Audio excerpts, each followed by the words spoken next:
Hello student, मैं Naresh Kumar math by Naresh ji sir classes में आपका हार्दिक स्वागत करता हूं। आज हम फिर से MSc फाइनल, जिसके अंदर हमारे पास ऑप्शनल पेपर है advance numerical analysis.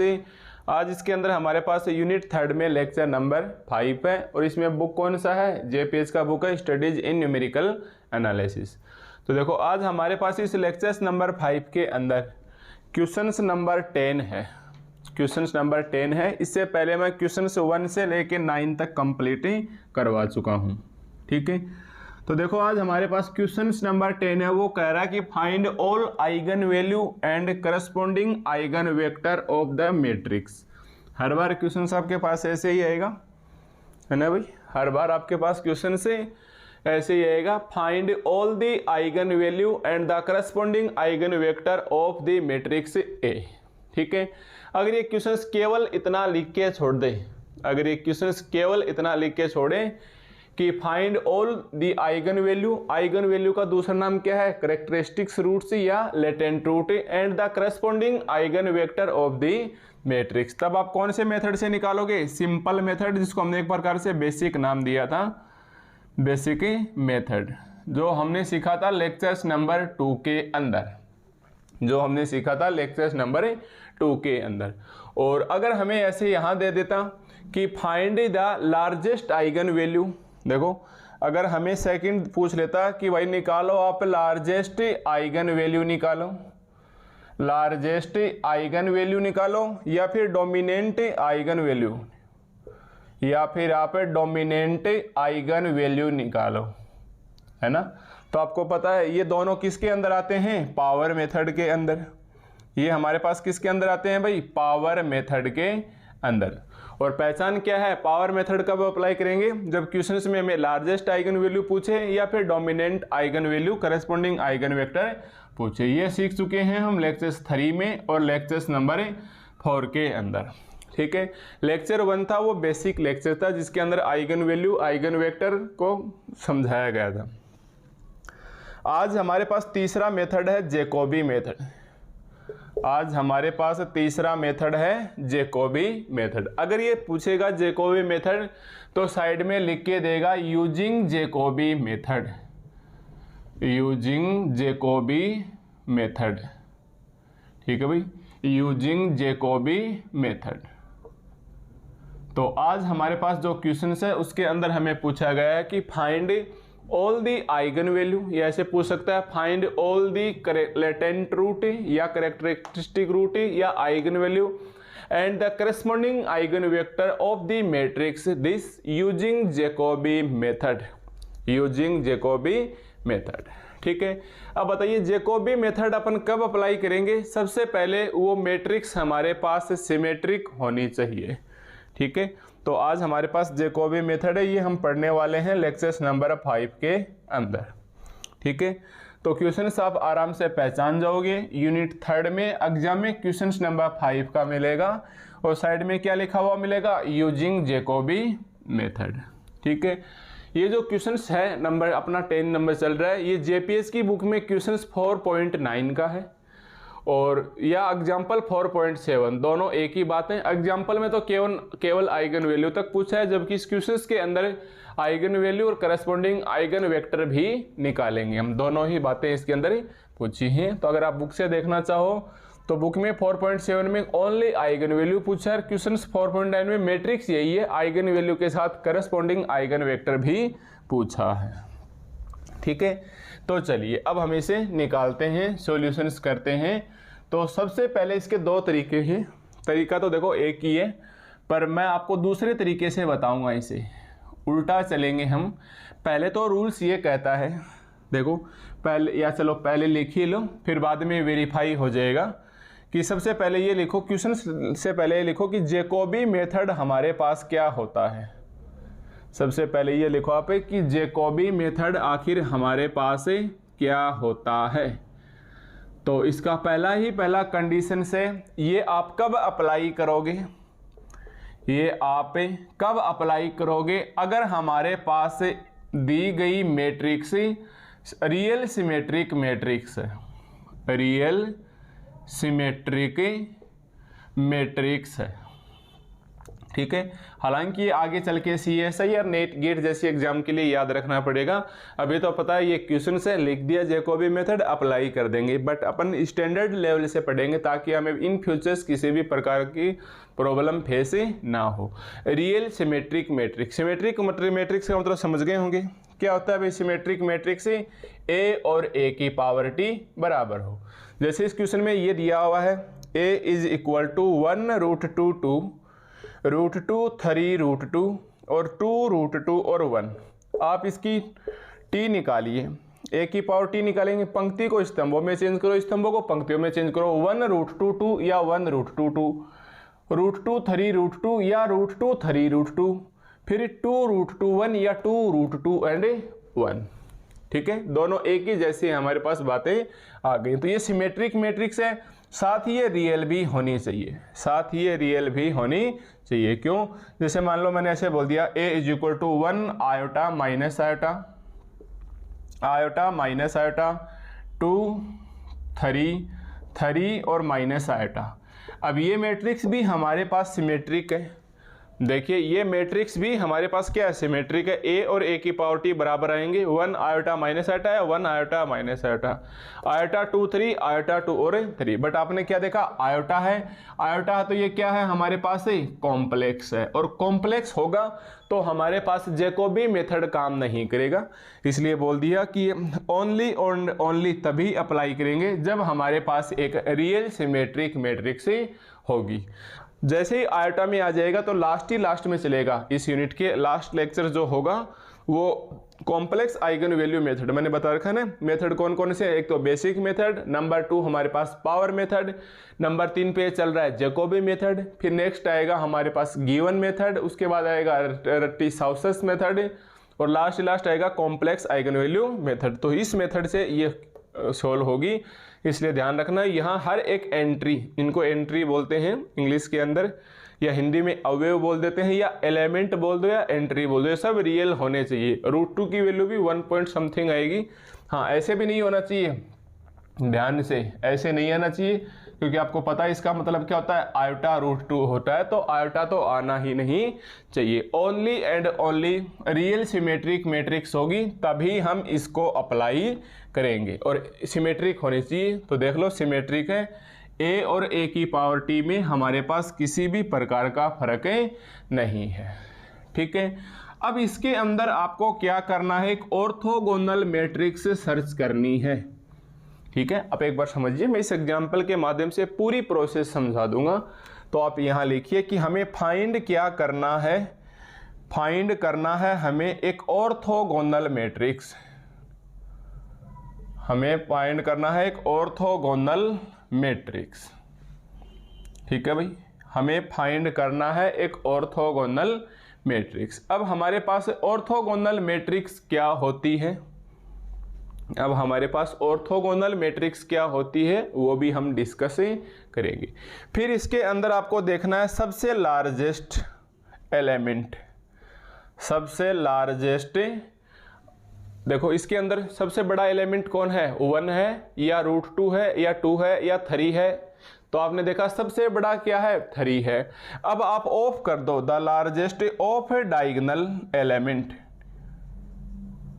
Of diagonal element. देखो नाम से ही स्पष्ट है कि हमने डायगोनल एलिमेंट को ऑफ कर दिया, मतलब आप डायगोनल एलिमेंट है, मैं यहाँ लिखूं अगर इस मैट्रिक्स को एक बार, 1 √2 2 √2 3 और √2 और ये 2 √2 एंड 1, 2 √2 और 1। इसके डायगोनल क्या है, यानी विकिरण मैट्रिक्स। इसके डायगोनल क्या है, इसके विकिरण मैट्रिक्स है। इसको आप ऑफ कर दो, यानी इसको हमें देखना नहीं है, इग्नोर कर दो, इसको हमें नहीं देखना है। अब इसके अंदर सबसे बड़ा वेक्टर कौन सा है, अब इसके अंदर वेक्टर का नाम आ रहा है, सबसे बड़ी एंट्री या एलिमेंट्स कौन सा है। तो देखो √2 तो 1.414 के आसपास होता है, 2 ग्रेटर है, ये भी 2 ग्रेटर है, या तो ये 2 ग्रेटर है या ये 2 ग्रेटर है। बताइए ये कौन सी पोजीशन पे आया है, A11 A12 A13 के ऊपर, या ये A31 के ऊपर। ध्यान से देख लेना, आपको क्या निकालना है, सबसे बड़ा लार्जेस्ट एलिमेंट निकालना है ऑफ डायगोनल एलिमेंट। तो डायरेक्ट लिख देना, the largest of diagonal element Aij is equal to, Aij is equal to, आपकी मर्जी चाहे तो आप A13 रखिए या आपकी मर्जी आप A31 रखिए, और इसकी वैल्यू हमारे पास कितनी आ गई है, 2 आ गई है। इसकी वैल्यू हमारे पास क्या आ गई है, 2 आ गई है। बट मैं एक बार ये प्रोसेस सभी ऑल ऑफ क्वेश्चंस के लिए समझा रहा हूँ, इसलिए हम एक बार Aij को Aij ही रहने देंगे। ठीक है, ये तो हमने इसका एक एग्जाम्पल लिया है कि देखो ये सबसे बड़ा है, तो अपने को क्या करना है, the largest of diagonal element is equal to Aij, Aij। ठीक है, अब हमें क्या करना है, एक फॉर्मूला आप याद रखोगे, tan to theta is equal to, direct याद रखोगे भाई 2Aij, क्वेश्चन में अप्लाई करना बताऊंगा, 2Aij upon Ai minus Ajj। ठीक है भाई, ये आप ये फॉर्मूला अप्लाई करोगे, tan to theta is equal to 2Aij upon Ai minus Aij, that implies, यहाँ से आप थीटा की वैल्यू फाइंड कर लोगे, यहाँ से आप थीटा की वैल्यू फाइंड कर लोगे। अब थीटा की वैल्यू भी आपके लिए फाइंड करना चैलेंज रहेगा, तो आपको पता है जैसे मैं ऐसे लिख सकता हूँ 45 डिग्री या π/4, दोनों ही तरीके अलग हैं भाई। कैलकुलेटर से डिग्री में वैल्यू निकालोगे अलग आएगी, रेडियन में निकालोगे तो अलग आएगी। तो देखो इसको हम क्या बोल देते हैं, थीटा एक प्रकार से क्या आ गया, एंगल आ गया। एंगल फाइंड होगा या तो डिग्री में, या तो होगा डिग्री में, या होगा रेडियन में, या होगा रेडियन में। ठीक है, डिग्री में होगा जैसे एग्जांपल के लिए जैसे 45 डिग्री, 90 डिग्री, या रेडियन में होगा π/4 या π/2, π/4 या π/2। अब आप कैलकुलेटर से कैसे निकालोगे डिग्री को और रेडियन को, तो इसके लिए आपको थोड़ा सा ऐसे समझना होगा। ठीक है, इसके लिए थोड़ा सा समझना होगा, हालांकि मैं इसको जूम करके दिखाऊंगा जब अपन क्वेश्चंस में काम में लेंगे तब। आपने देखा होगा कि यहाँ सबसे पास पहले आपके पास ऑन है, देखिए सबसे पहले जो बटन है ऑन का, उसके पास मोड है, आप मोड प्रेस कीजिए, फिर आप दोबारा मोड प्रेस कीजिए तो आपको दिखेगा DEG, आपको ऐसे दिखेगा, 2 बार मोड दबाने के ऊपर DEG1, RAD2 और GRA3। इसका मतलब है डिग्री में निकालिए तो 1 दबाइए, रेडियन में निकालोगे तो 2 दबाइए, ग्रेडियंट में निकालोगे तो 3 दबाइए। ठीक है, कैसे निकलेगा अगल अरग वो तो क्वेश्चंस में आएंगे तब फिक्स बताएंगे। पहले तो मान लो ये कैलकुलेटर है अपना ऑन हो गया। ठीक है, ऑन के साथ ही मोड बटन है, मोड को दबाइए और दोबारा दबाइए, यानी 2 टाइम्स दबाओगे तब आपकी स्क्रीन के ऊपर, कैलकुलेटर की स्क्रीन के ऊपर ऐसे दिखेगा। इसका मतलब है डिग्री, रेडियन और ग्रेडियंट। ध्यान रखना, अगर आप क्वेश्चंस डिग्री में निकालोगे तो कैलकुलेटर में आपको 1 दबाना है, 1 दबाते ही इसके अंदर अभी डिग्री मोड अलाउ हो गया है। ठीक है, और स्क्रीन के ऊपर आपको D दिख जाएगा, स्क्रीन के ऊपर आपको D दिखाई दे जाएगा। अगर ग्रेडियंट में निकालोगे तो आपको 3 दबाना है, रेडियन में निकालोगे तो 3। तो अपने को या तो डिग्री में निकालना है या रेडियन में निकालना है, हम दोनों ही प्रकार से इसको निकाल के देखेंगे। तो जहाँ क्वेश्चन आएगा वहाँ मैं एक बार कैलकुलेटर को फिर से थोड़ा जूम करके बता दूंगा। हो सकता है आपको अच्छे से पहले से निकालना आता हो तो बहुत अच्छी बात है, स्पीड बढ़ा के आगे बढ़िए। ठीक है, तो हमें क्या निकालना है, एक एंगल निकाल लिया हमने tan to थीटा, और हमने वैल्यू फाइंड कर ली थीटा की, हमने वैल्यू फाइंड कर ली थीटा की। ठीक है, तो एक बार यहाँ तक समझिए। दिया गया क्वेश्चंस के ऊपर जैकोबी मेथड कब अप्लाई करेंगे, जब दिया गया क्वेश्चन से रियल सिमेट्रिक मैट्रिक्स होगा। यस है, क्या निकालना चैलेंज रहेगा, ऑर्थोगोनल मैट्रिक्स निकालना हमारे लिए चैलेंज रहेगा। क्या लिखोगे सबसे पहले, the largest of diagonal element is equal to Aij, tan to theta निकालोगे, यहाँ Aij Ai माइनस Aij की वैल्यू रखोगे, फिर थीटा निकालोगे। अब यहाँ थीटा निकालते वक्त 2 विशेष चीज़ों का ध्यान रखोगे। या तो आप डिग्री में निकालोगे या आप रेडियन में निकालोगे। तो वो तो हम क्वेश्चंस देख के बताएंगे कि आपको डिग्री में रखना है। अगर इजी कैलकुलेशन लग रही है तो डिग्री में निकाल लो, और इजी नहीं लग रही है तो आप रेडियन में निकाल लो, फर्क कुछ भी नहीं पड़ेगा, लास्ट में वापस चेंज हो जाएगा। ठीक है, तो ये हमारे पास इस प्रकार से आ जाएगा। इतना करने के बाद आपको ऐसे करना है कि एक मैट्रिक्स माननी है, ऑर्थोगोनल मैट्रिक्स। एक बार लिखते हैं, चलो एग्जाम्पल के माध्यम से समझाएंगे। ऑर्थोगोनल मैट्रिक्स निकालनी है आपको Q1, ऑर्थोगोनल मैट्रिक्स आपको निकालनी है Q1, और ये ऐसे होगी AII, AIJ, AJI और AJJ, AJJ। ठीक है, यही है, एक प्रकार से करके देखो इसको। AII में से AIJ घटाओ और ये मल्टीप्लाई होगा तो ऐसे आएगा।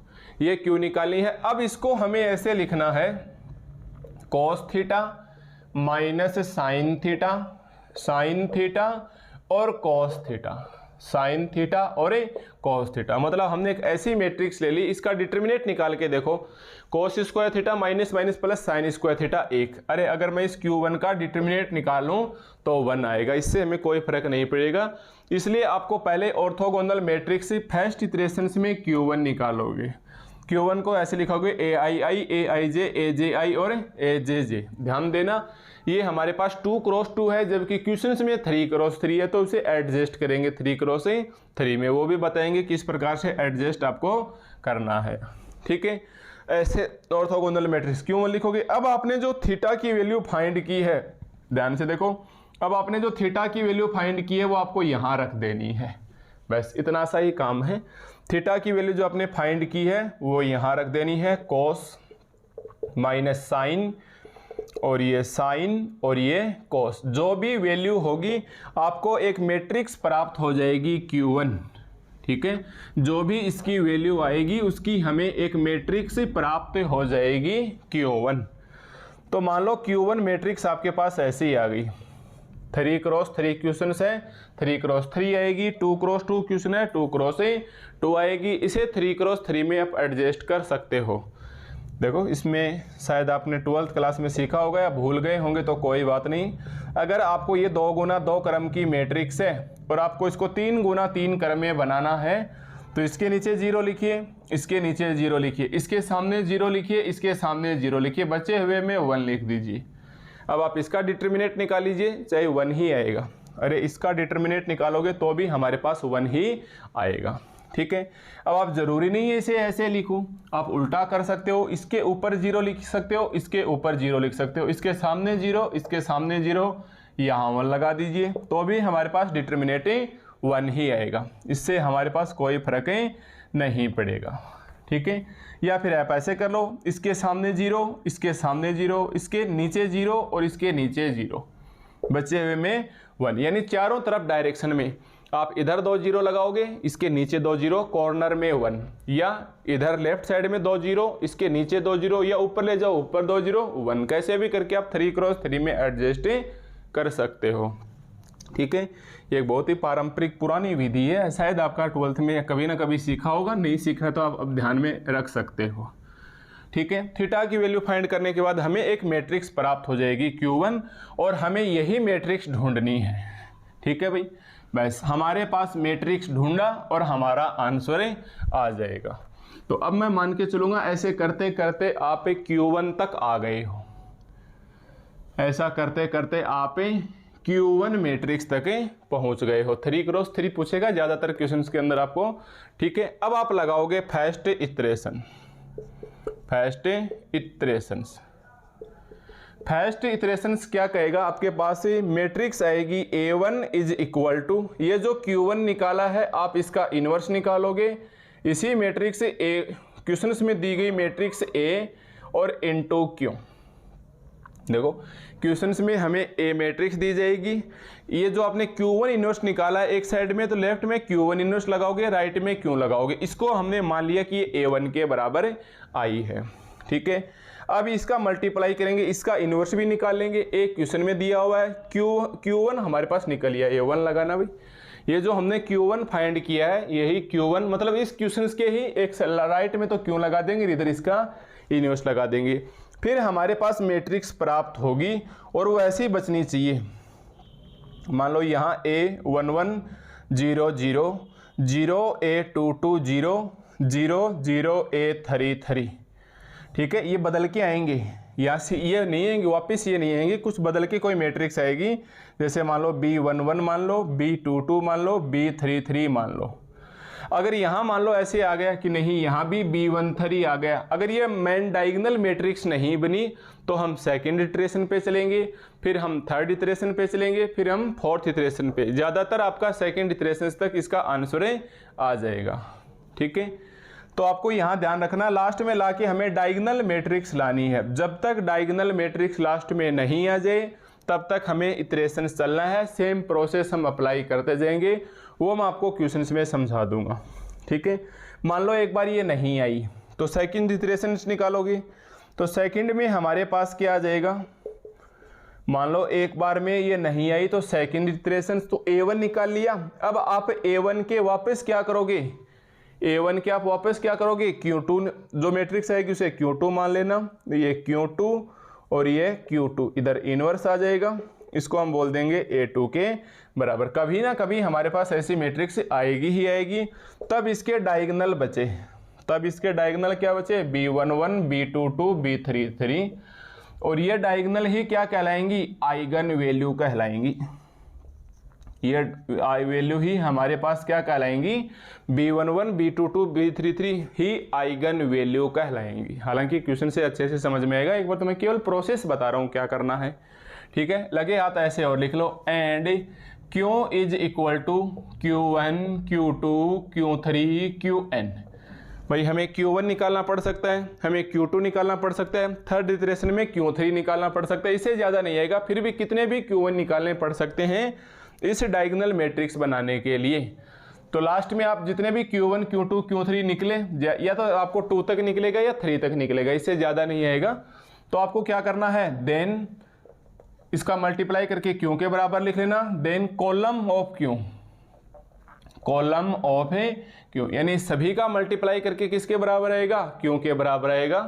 और इस Q का कॉलम ही, column of Q is known as a eigen vector, is known as a eigen vector कहलाएंगे, ठीक है। कहने का मतलब लास्ट में आके जब तक ऐसी स्थिति नहीं आएगी तब तक हम पीछा नहीं छोड़ेंगे। ज़्यादातर क्वेश्चन में 2 इटरेशंस तक आ जाएगी, किसी में 3 इटरेशंस तक आ जाएगी। तो लास्ट में Q1 Q2 Q3 करके जो आंसर बचेगा मैट्रिक्स का, उसके कॉलम ही क्या कहलाएंगे, आइगन वेक्टर कहलाएंगे। और ऐसी स्थिति आते साथ ये बचे हुए क्या कहलाएंगी, उसकी आइगन वैल्यू कहलाएंगी। बस प्रोसेस हमारे पास ये है। अब इस प्रोसेस को हम अप्लाई करेंगे, ठीक है। तो आपने एक बार हल्की फुल्की प्रोसेस लिख ली होगी, इस क्वेश्चन से समझ में आ जाएगी। एक क्वेश्चन और करवा दूंगा तो बहुत ही अच्छे से समझ में आ जाएगी। तो ये आप एक बार प्रोसेस फॉलो करोगे, किस प्रकार से आपको एडजस्ट करना है ये आपको अच्छे से मैं अभी सिखा देता हूँ, ठीक है। लास्ट प्रोसेस तक हम ऐसे ही चलेंगे, अपना मूल रूप चेंज नहीं होने देना। क्वेश्चंस में बाय द वे में पहली बात तो गलती करना मत, अगर फिर भी हो गई तो 1-2 नंबर काट के पूरे नंबर आपको एग्जामिनर देगा, अगर प्रोसेस सही है तो, ठीक है भाई। अगर आपका प्रोसेस सही है तो देगा, ठीक है। अब आप क्वेश्चन नंबर 10 लिखिए। अब आप लिखिए क्वेश्चन नंबर 10। अब समझ गए हैं कि find all the eigen value and corresponding eigen vector of the matrix A using Jacobi method. आपने देख लिया ये एक प्रकार से सिमेट्रिक मैट्रिक्स है, इसलिए हम इसके ऊपर क्या कर सकते हैं, जैकोबी मेथड को अप्लाई कर सकते हैं। तो सॉल्यूशन सर्वर कैसे लिखोगे, it is given that, it is given that, देखो भाई हमें ऐसा दिया हुआ है, a is equal to this, a is equal to this, लिख लोगे ऐसा कैसा। फिर क्या लिखोगे, हियर, हियर कैपिटल A है वो हमारे पास क्या है, रियल भी है और सिमेट्रिक मैट्रिक्स भी है। ये रियल भी है और ये हमारे पास सिमेट्रिक मैट्रिक्स है, ठीक है। Here A is equal to real symmetric matrix, then the largest of diagonal, then the largest of diagonal element, off diagonal element, कहने का मतलब मुख्य विकिरण के अवयवों को छोड़ दो, इनको छुपा लो आप। अब देखो सबसे ग्रेटर कौन है, एक तो 2 है, एक √2 है। 2 और √2 में बड़े से बड़ा कौन है, 2 है। तो हम क्या बोलेंगे, then the largest of diagonal element. Of बता देना, इसको डायगोनल को छोड़ के देना, इस डायगोनल को ऑफ कर देना। तो the largest element of A diagonal element is Aij। पहले तो आप क्या लिखोगे, Aij इज इक्वल टू, अब देखो आपकी मर्जी, या तो इस 2 को मानोगे या इस 2 को मानोगे। बताइए भाई कौन सा ले लें, कोई भी एक ले लेना। तो ये या तो A13 ले लो या A31 ले लो। क्यों भाई, ये मैट्रिक्स ऐसे आएगी, आप रफली लिख लेना, अदरवाइज गलती हो जाएगी। A21 A22 A23 A31 A32 A33 कौन सी पोजीशंस का एलिमेंट आपने लिया है, चलो मान लो हमने ये 2 ले लिया है, यानी A13 आ गया, यानी Aij हमारे पास क्या आ गया, A13। ठीक है, अब आप कंपैरिजन करके देखो, I क्या है, मतलब I की वैल्यू क्या है, 1 है, एंड J की वैल्यू कितनी है, 3 है। J की वैल्यू कितनी है, 3 है। ठीक है, देयरफॉर हर बार क्वेश्चन इसमें करना है जैकोबी मेथड में, यहां तक therefore tan to theta is equal to formula बोलो क्या आएगा, 2Aij upon Ai minus Ai minus AJJ। तो बताओ कोई दिक्कत यहाँ तक। इट इज गिवन दैट, ऐसा कैसा लिख लिया, ए रियल सिमेट्रिक मैट्रिक्स है, जैकोबी मेथड अप्लाई करेंगे तो बोलेंगे then the largest of diagonal element is, ये लो जी, चाहे तो इसको ले लो चाहे इसको ले लो। हमने इस 2 को ग्रेटर ले लिया, ये कौन सी पोजीशन पे था, A13 के ऊपर। तो आपने देखा I कितना आ गया, 1, J कितना आ गया, 3। तो अब लगा दो tan to theta is equal to 2। I की जगह क्या रखोगे, 1, J की जगह कितना रखोगे, 3। ध्यान से I की जगह कितना रखोगे, 1, J की जगह कितना रखोगे, 3। कितना बचेगा भाई ये हमारे पास, दैट इम्प्लाइज थीटा की वैल्यू निकालना है, टारगेट यही है। 2 A13 कितना है, A11 A12 A13, okay. A11 कितना है, ये रहा 1, A33 ये A22 A33 भी क्या है, 1। बताओ 1 से 1 गया कितना बचा, 0 बच गया। 1 से 1 गया कितना बच गया, 0 बच गया। अब ये बताइए, बहुत पुराना मेथड है, 10 में 0 की वैल्यू किसकी होती है, 10 π/4 की। 10 में 0 किसकी वैल्यू होती है, 10 90 डिग्री की, 10 90 डिग्री की, है ना। 10 से 10 cancel, theta is equal to कितना आ गया, π/4। अब आपके लिए यहां दिक्कत आएगी, तो आप पहले कोशिश करो डिग्री सिस्टम में ही ले लो। Theta is equal to 45 degree, ध्यान से, theta is equal to 45 degree. तो हमारे पास से पहला जो टारगेट था वो क्या था भाई, हमारे पास से कि हमने थीटा की वैल्यू निकाल ली है कितनी, 45 डिग्री। ठीक है, मैं एक बार रफ कर रहा हूं, यहां तक अपने को कोई दिक्कत नहीं आनी चाहिए। थीटा की वैल्यू हमने क्या रख ली, 45 डिग्री रख ली है। ठीक है, चलो, और साथ साथ ये भी ध्यान रखना I की वैल्यू क्या आई है हमारे पास है 1, और J की वैल्यू क्या आई है हमारे पास है 3, यानी रो I और J लेने की बारी आएगी तब I की वैल्यू 1 लेंगे और J की वैल्यू 3 लेंगे, ये यहाँ से डिसाइड होगा। ठीक है भाई, यहाँ तक किसी भी प्रकार की दिक्कत नहीं होनी चाहिए। 2-3 क्वेश्चंस निकाल के स्पीड से प्रैक्टिस आप खुद कर लेना, फिर किसी भी प्रकार की दिक्कतें नहीं आएगी। ठीक है, पहला टारगेट था थीटा निकालना। थीटा हमारे पास सिंपल सा निकला है 45 डिग्री। कभी कभार आपकी यहाँ दिक्कत आएगी, थीटा नहीं निकलेगा। जैसे मान लो यहाँ वो ये वैल्यू आ गई 1 आ गई, या 1 तो चलो π/4 की आती है, 1.5 आ गई या 1/8 आ गई, तब आपको कैलकुलेटर की हेल्प करनी होगी। वो हम आपको एक ऐसा ही क्वेश्चन ले लेंगे थोड़ा, ताकि कैलकुलेटर का भी उसमें प्रयोग हो। अभी तो आप जानते हो चलो π/4 को 45 डिग्री बोलते हैं, और जहाँ तक कैलकुलेटर की जरूरत ना पड़े लेना भी मत काम में, क्योंकि इससे अपनी हैबिट गड़बड़ा जाएगी। कोशिश करो सिंपल तरीके से ही क्वेश्चन सोल्व करो, बाकी आपके पास ऑप्शन है। ठीक है, मैं कैलकुलेटर के बिल्कुल भी पक्ष में नहीं हूँ, पर कुछ वैल्यूज़ के लिए हमें इसे काम में लेना ही होगा, क्योंकि अपना इन फ्यूचर टारगेट कहीं ना कहीं कंपटीशन फर्स्ट ग्रेड CSI या नेट जैसा है, तो हमारी हैबिट नहीं बिगड़नी चाहिए। चलो, इतना करने के बाद अब आपको क्या करना है, थीटा फाइंड कर लिया। अब आप क्या लिखोगे, now orthogonal matrix, now orthogonal matrix आपको क्या निकालनी है, Q1 निकालनी है। देखिए, ऑर्थोगोनल मैट्रिक्स आपको क्या निकालनी है, Q1 निकालनी है। अब देखो यहाँ आके आप ध्यान से देखोगे भाई, ठीक है, अपने को ऑर्थोगोनल मैट्रिक्स से Q1 निकालनी है। पहले ऐसे देखिए, मैंने क्या लिखवाया था, आपको क्या ध्यान रखना है, AII, AIJ, AJI और AJJ, AJJ। ये बताया था ना कि यहाँ तो आप लिखना कोस, यहाँ आप लिखना माइनस साइन थीटा, यहाँ आप लिखना साइन थीटा, यहाँ आप लिखना कोस थीटा। और ध्यान रहे आंसर्स के साथ साथ वेरीफाई करते जाना, इसका डिटर्मिनेट 1 आना चाहिए। अगर डिटर्मिनेट 1 के अलावा कुछ और आ गया, समझ लेना आपने गलती की है, समझ लेना आपने गलती की है। ठीक है, अब आपको क्या करना है, ये भी ध्यान से देखिए, यहाँ ये तो है 2 गुना 2 ऑर्डर की, ये तो है हमारे पास है 2 क्रॉस 2 ऑर्डर की। क्वेश्चन हमारे पास कितना है, 3 क्रॉस 3 ऑर्डर का। क्वेश्चन हमारे पास कितना है, 3 क्रॉस 3 ऑर्डर का, है ना। अब समस्या ये है हमारे पास, समस्या ये है, मैं ऐसे 0 0 1 लगाऊं, या मैं ऐसे 0 0 1 लगाऊं, या मैं ऐसे 0 0 1 लगाऊं, या मैं ऐसे 0 0 1 लगाऊं। कहने का मतलब मैं ये मैट्रिक्स 3 गुना 3 की मानूं, या मैं ये मैट्रिक्स 3 गुना 3 की मानूं, या मैं ये मैट्रिक्स 3 गुना 3 की मानूं, या मैं ये मैट्रिक्स 3 गुना 3 की मानूं, या फिर ये मैट्रिक्स 3 गुना 3 की मानो। आपने देखा 4 प्रकार की, चारों कॉर्नर में 1 जा सकता है।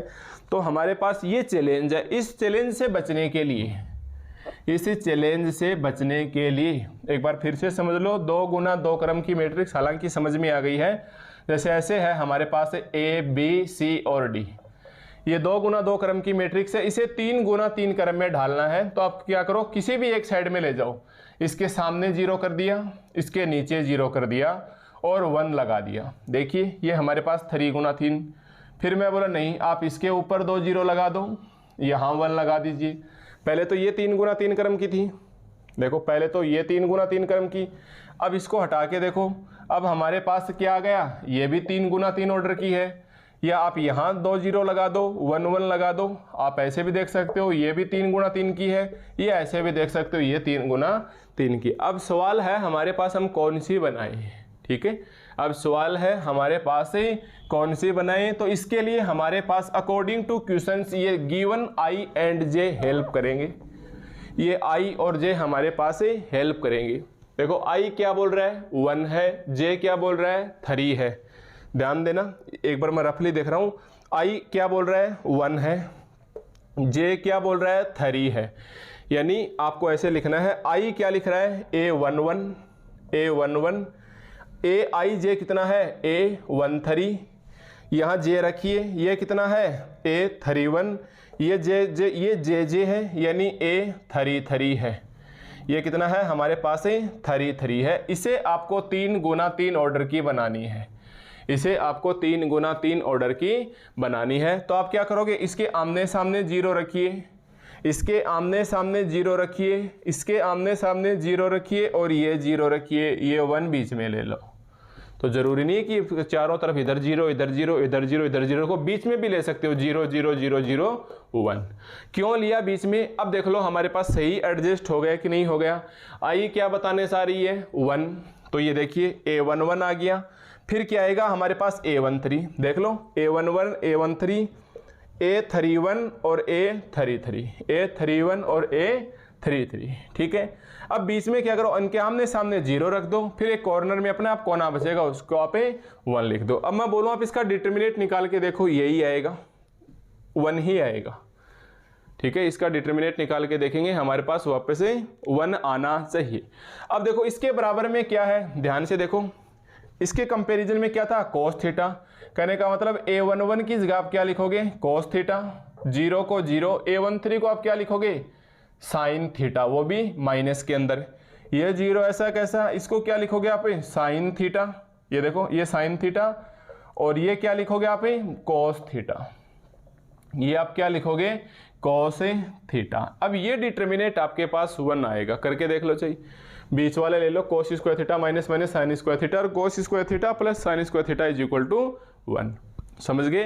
तो आप पहले इस सिचुएशंस को रफली लिख लेना, फिर आई और जे की वैल्यू देख लेना, क्वेश्चंस में हमारे पास क्या दी हुई है उसके अकॉर्डिंग देख लेना कि बीच में आएंगे या साइड में आएंगे या लेफ्ट साइड में आएंगे या ऊपर आएंगे या नीचे आएंगे। ठीक है, अब ऐसे करके हमारे पास ये 2 गुना 2 क्रम की मैट्रिक्स को हमने 3 क्रॉस 3 बना दिया। तो एक तो सबसे बड़ा चैलेंज आपके लिए यही है, इसमें इतना सा ध्यान रखना बस कि इस वजह से हमने इसको ऐसे बना दिया है। ठीक है, थीटा आपने फाइंड कर लिया, तो नाउ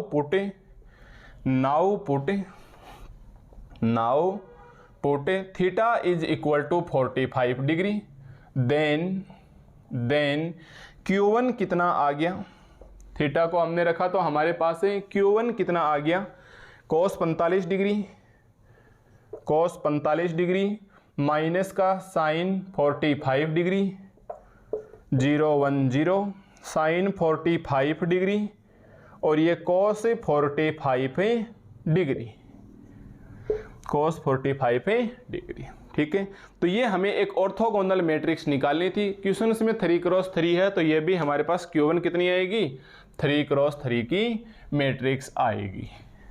ठीक है भाई, तो ये हमने एक प्रोसेस अप्लाई कर दिया और यही हमारे पास हमारा आंसर से आ गया है। एक बार Q1 का देखो, आंसर तो लास्ट में आके आइगन वैल्यू आइगन वेक्टर तक ही चाहिए।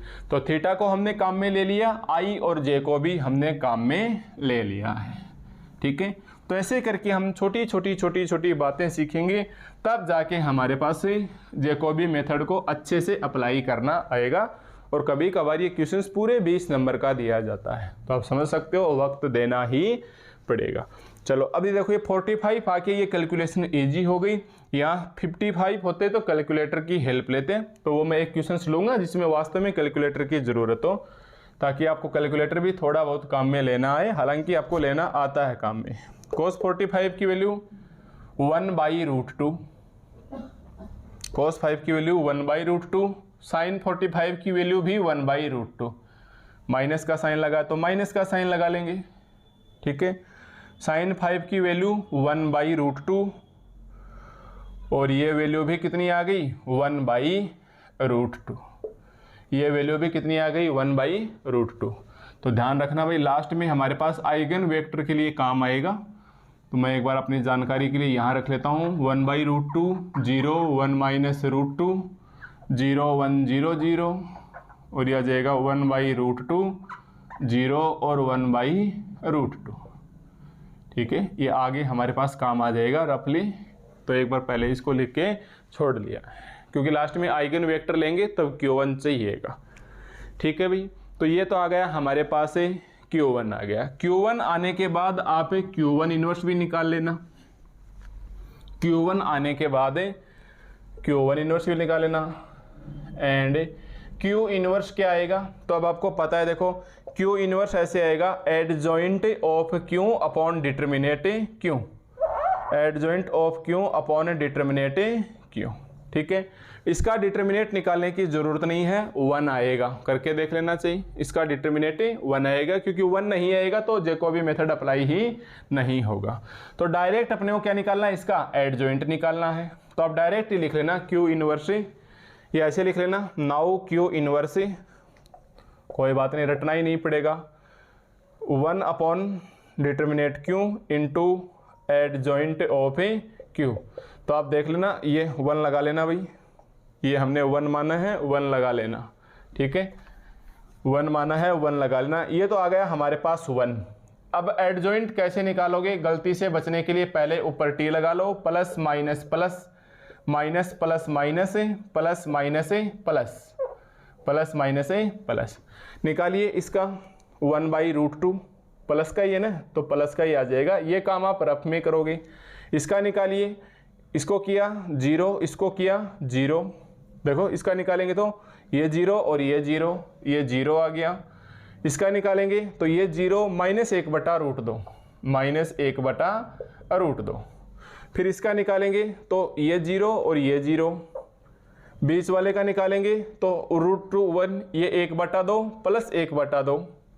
देखो इसका निकालेंगे 1/√2, 1/√2 माइनस माइनस प्लस 1/√2, 1/√2, तो 2 हाफ 1 बच गया भैया। इसका निकालेंगे तो कितना आ जाएगा 0। इसका निकालेंगे तो ये 0 माइनस माइनस प्लस 1/√2, 1/√2। इसका निकालेंगे 0, तो माइनस से तो कोई फर्क ही नहीं पड़ा। इसका निकालेंगे तो 1/√2, इसका निकालेंगे तो 1/√2। और ध्यान देना ऊपर टी लगा हुआ है, तो आप तो यहाँ लिखना कि Q1 इनवर्स कितना आ गया, इससे तो कोई फर्क नहीं पड़ा। मैं एक बार इधर लिख लेता हूँ।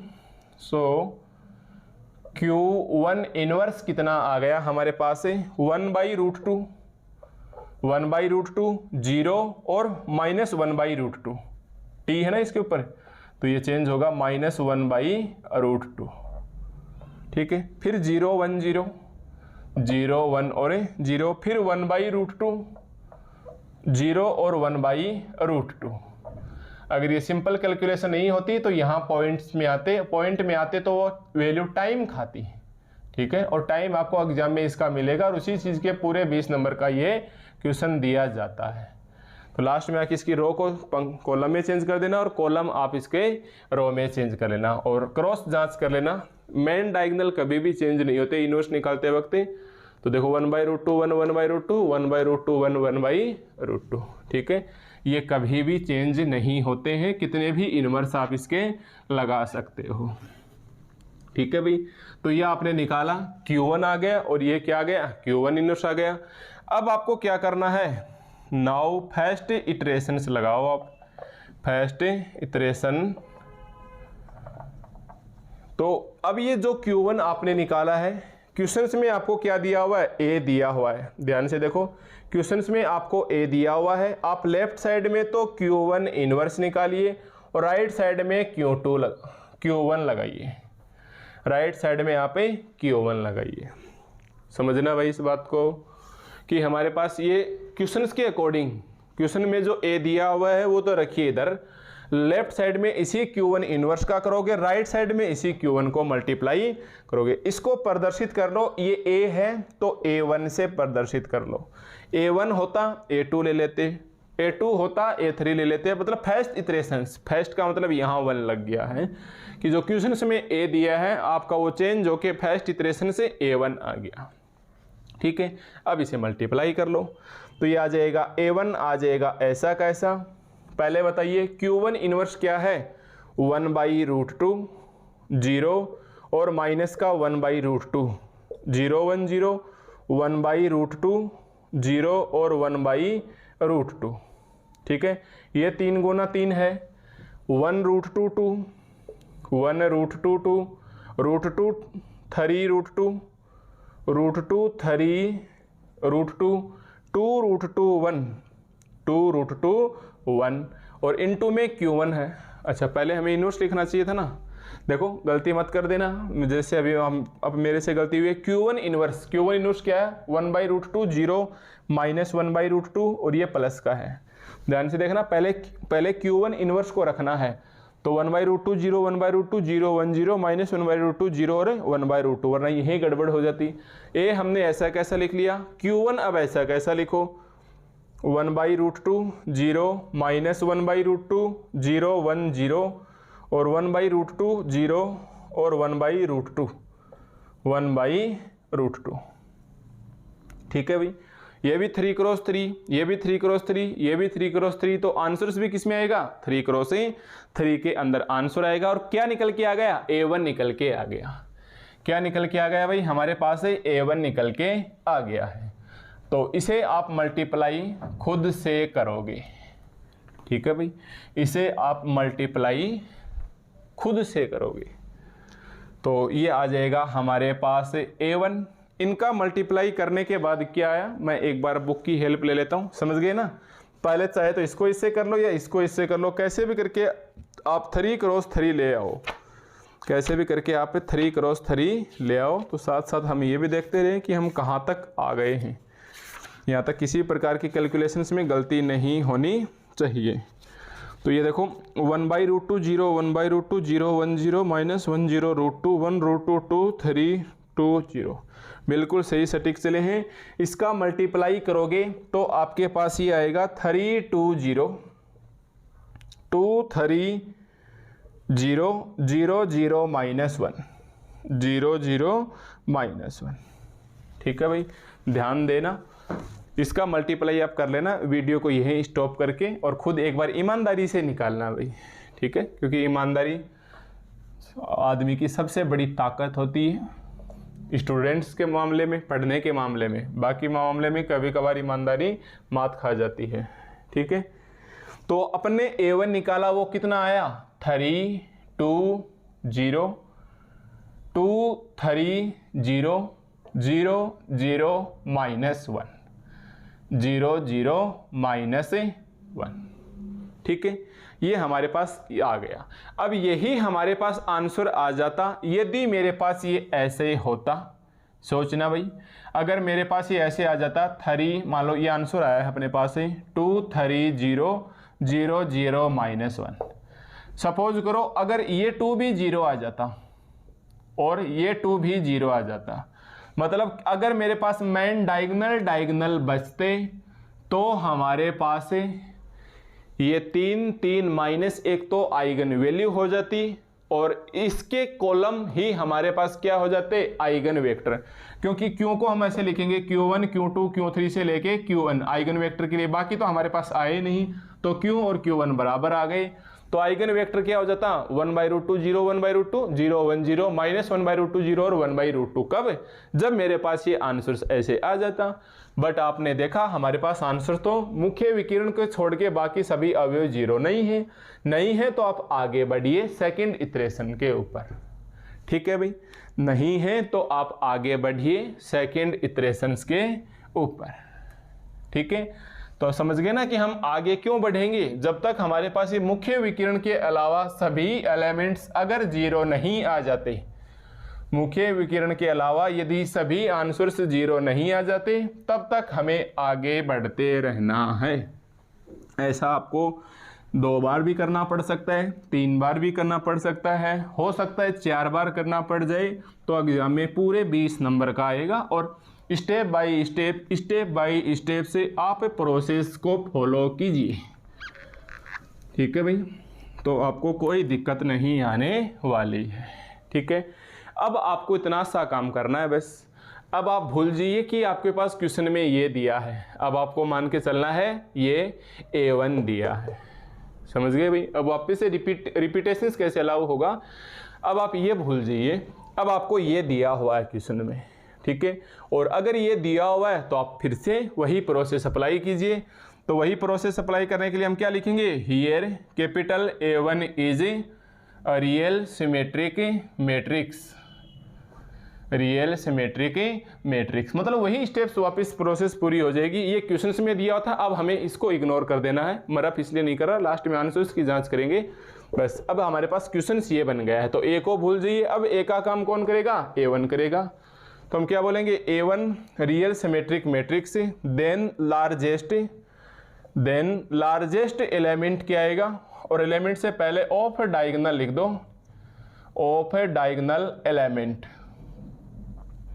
तो largest of diagonal element Aij हमारे पास क्या आ गया, Aij हमारे पास क्या आ गया। तो गलती से बचने के लिए A11 A12 A13 A21 A22 A23 A31 A32 A33, यानी यही स्टेप्स हमारे पास वापस से रिपीट होगा जो अभी हमने मेथड पूरा किया है। तो मुख्य विकिरण को छुपाइए भाई आप, ये मैंने इसको हाइड कर लिया। अब सबसे बड़ा लार्जेस्ट एलिमेंट कौन है, 2 है, चाहे तो ये ले लो और चाहे ये ले लो। तो आप पंक्ति फर्स्ट रो वाला रो के हिसाब से आ जाओ, ये ले लो। कौन सी पोजीशन के ऊपर है भाई, ये A12 पोजीशन के ऊपर है। तो लार्जेस्ट कितना आ गया, A12, मतलब अगर आप ध्यान से देखोगे तो i कितना आ गया भाई 1, j कितना आ गया हमारे पास है 2। देखिए i कितना आ गया हमारे पास 1, j कितना आ गया 2। फॉर्मूला लगाओगे tan to थीटा का, उससे पहले क्या लिखोगे देयरफॉर tan to थीटा कितना आएगा, तो आंसर आएगा हमारे पास 2aij upon ai minus ajj। 3-4 क्वेश्चनों की प्रैक्टिस करोगे आराम से लिखना आ जाएगा। बताओ भाई i की वैल्यू क्या है 1 है, j की वैल्यू कितनी है 2 है, i की वैल्यू कितनी है भाई 1 है, j की वैल्यू कितनी है 2 है। देखिए j की वैल्यू कितनी है 2 है। कितना बचा हमारे पास है tan to theta is equal to 2 a12 2 आ गया, a11 देखिए ये रहा a11 3 आ गया, a22 भी 3 आ गया, तो ये 0 आ गया, ये इन्फिनिटी आ गया। मतलब इन्फिनिटी आ गया तो 45 डिग्री आ जाएगा। आप तो ऐसे मान के चलो, इसको क्या बोलते हैं π/2। वे tan इन्फिनिटी किसका मानता है π/2 का। tan से tan कैंसिल, इस 2 को इधर ले जाइए, थीटा इज इक्वल टू कितना आ गया π/4, डिग्री में लेके आ जाइए 45 डिग्री। 45 डिग्री आ जाए तो अपने को मजा आ जाएगा, कैलकुलेशन इजी हो जाएगी। कैलकुलेटर का काम में नहीं लेना पड़ेगा बस, और कोई फायदा नहीं होगा। कैलकुलेटर से बच जाओगे, और कैलकुलेटर से बचने का मतलब गलती करने से बच जाओगे। ठीक है, तो ये चीज़ 3 चीज़ें इसके अंदर ध्यान रखनी है कि आई क्या है, जे क्या है, थीटा हमारे पास टारगेट था फाइंड आउट करना, तो हमने उस थीटा को फाइंड आउट कर लिया है। ठीक है, अब देखो दोबारा बता रहे तो आ रहा है ना समझ में। तो ऐसे हमें स्टेप बाय स्टेप से प्रोसेस को बढ़ाते जाना है और बढ़ाते ही जाना है। तो ज़्यादातर क्वेश्चन सेकंड टाइम तक हो जाएंगे, कुछ क्वेश्चन से 4 टाइम्स तक भी जा सकते हैं, मे बी पॉसिबल, ऐसा हो सकता है। ठीक है, तो चलो अब यहाँ आने के बाद आप क्या बोलोगे, now orthogonal matrix, now orthogonal matrix. पहले हमने ऑर्थोगोनल मैट्रिक्स को किससे डिनोट किया था, Q1 से डिनोट किया था। अब मैं किससे ले लूँ भाई, Q2 से। क्यों, सेकंड इटरेशंस लग रहा है। Q1 हम फाइंड आउट कर चुके हैं, सेकंड ऑर्थोगोनल मैट्रिक्स आप Q2 पे आ जाइए। और क्या करना है भाई, गलती से बचना है। गलती से बचने के लिए आप क्या लिखोगे, ai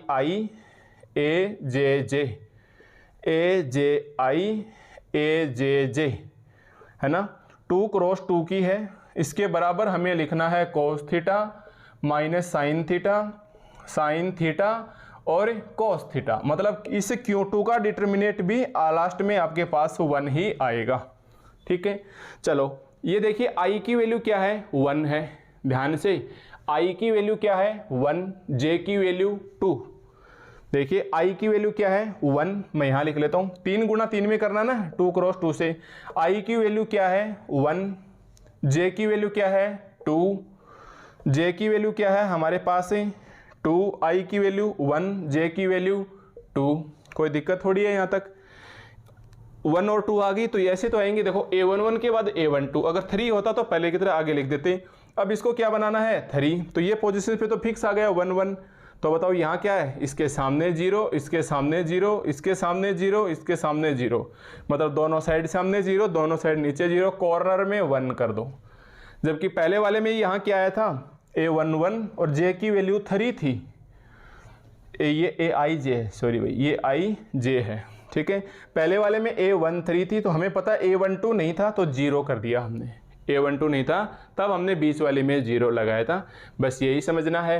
अब कंपैरिजन कर दो, जस्ट इसके कंपैरिजन में कौन है cos थीटा, तो जस्ट इसके कंपैरिजन में कौन है cos थीटा। जस्ट इस पोजीशन के कंपैरिजन में माइनस साइन थीटा, तो ये माइनस साइन थीटा और ये साइन थीटा और ये cos थीटा। अब 0 0 1, तो ये साइड में लगा दो, ताकि ये 2 गुना 2 से हमारे पास 3 गुना 3 का मीटर बन गया है। ठीक है, ये हमारे पास से Q2 आ गया। अब आपको क्या करना है, वैल्यू पुट करनी है। Put theta is equal to 0 degree, है ना भाई।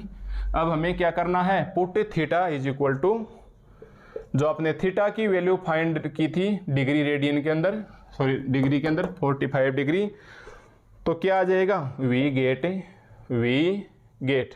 Q2 कितना आ गया हमारे पास cos 45। लिखोगे भाई पूरा, मैं भी जानता हूँ आप डायरेक्ट लिख सकते हो, बट एग्जामिनर को लिख के दिखाना है और आप वहाँ आराम से लिखिए, क्योंकि लिखोगे तो गलती नहीं होगी। और शॉर्टकट के चक्कर में 1/√2 का, आपको पता है साइन 45 की वैल्यू कितनी होती है 1/√2, और गलती से ऐसे हो गया उस वक्त, तो फिर समझ सकते हो आप आगे कहाँ जाओगे, कभी भी आपके वो नहीं बैठेगी, आगे चल के एडजस्ट होगी ही नहीं। तो हमारे पास Q2 कितनी आ गई है भाई, इतना करने के बाद हमारे पास Q2 मैट्रिक्स कितनी आ गई है, तो हम लिखेंगे Q2 को, ये हमने I को और I J थीटा को काम में ले लिया है, ठीक है। तो हमारे पास इसकी वैल्यू आ गई 1/√2।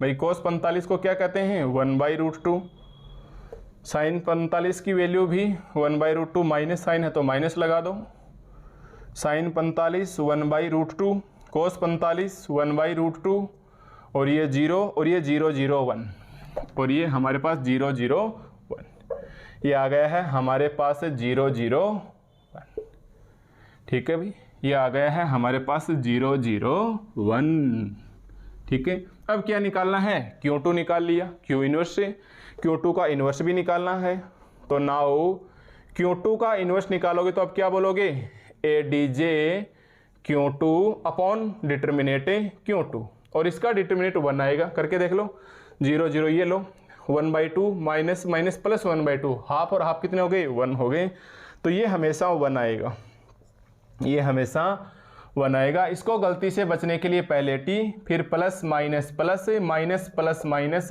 Plus minus plus plus minus plus, तो चलो इसका निकालिए 1/√2, 1/√2 इसका निकालेंगे तो 1/√2 और माइनस साइन साथ है तो माइनस का 1/√2, इसका निकालेंगे 0, ठीक है। अब इसका निकालिए माइनस का 1/√2 और माइनस पहले से ही है तो प्लस का 1/√2, इसका निकालेंगे तो यह आ जाएगा 1/√2 और 0, यह आ जाएगा 1/√2, इसका निकालेंगे 0 0, इसका निकालेंगे 0, इसका निकालेंगे 0, मतलब इन दोनों का क्या आ गया 0 आ गया, इसका निकालेंगे तो ये 1 माइनस माइनस प्लस 1, ये 1 आ गया भाई।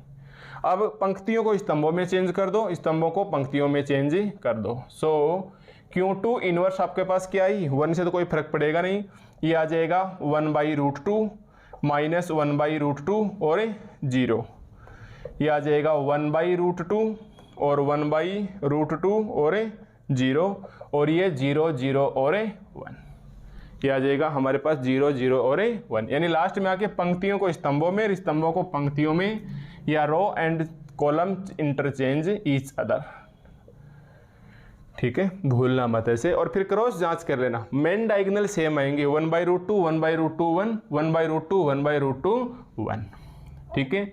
तो ये आपने Q2 निकाला और ये आपने Q2 इनवर्स से निकाल लिया, ठीक है भाई, ये 1 अपॉन में है। थीटा की वैल्यू 45 डिग्री आने से हम कैलकुलेटर से बच जाएंगे, थीटा की वैल्यू 45 डिग्री आ जाए तो अपन कैलकुलेटर से बच सकते हैं, क्योंकि हम आराम से इसकी वैल्यू फाइंड आउट कर सकते हैं। तो अब आपको क्या लिखना है second iteration, second iteration, second iterations क्या है भाई, क्वेश्चंस में क्या है, अब की बार ए मत लिख लेना, A1 है, ध्यान से देखो क्वेश्चंस में हमारे पास क्या है A1 है।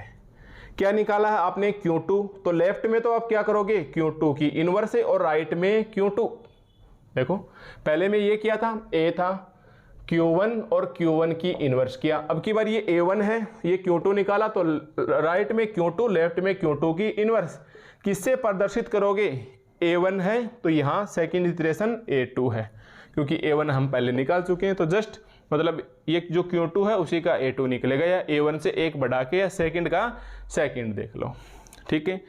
अब आप इसकी वैल्यू रख दो, क्या आ जाएगी Q2 इनवर्स क्या है ये रही, देखो Q2 इनवर्स क्या है 1/√2 माइनस 1/√2 और 0, ठीक है, 1/√2 1/√2 और 0 0 0 और 1, ये तो रही Q2। A1 क्या है फिर बता रहा हूँ, क्वेश्चन की ओर मत देखना, A1 आप निकाल चुके हैं, ये रहा 320। A1 कितना है 320, 230 001 001 और इनटू में क्या है Q2, इनटू में और कर दो Q2, तो ये आ जाएगा 1/√2 माइनस का 1/√2 और 0, 1/√2 1/√2 और 0 और 0 0 और 1 और 0 0 और 1। तो कहने का मतलब हमने Q2 इनवर्स A1 और Q2 इन तीनों का आप मल्टीप्लाई करोगे और आप